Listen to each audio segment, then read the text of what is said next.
এতিয়া মোৰ ষ্টুডিঅ'তে চাব, এইটো উদাহৰণ। তাত ৰাতিপুৱা কাউৰী, শালিকা, কপৌ, চুটি শালকি, ঘনচিৰিকা মোৰ এনে কাণৰ কাষেদি পাৰ হৈ যায়। এতিয়া বাদুলি আহিছে ৰাতি, কাৰণ মই জামাইকান চিঞৰি এটা ৰুই দিওঁ।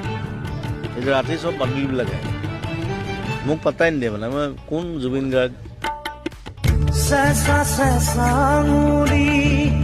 এয়াতো নহয় তুমি গধূলি গ'ল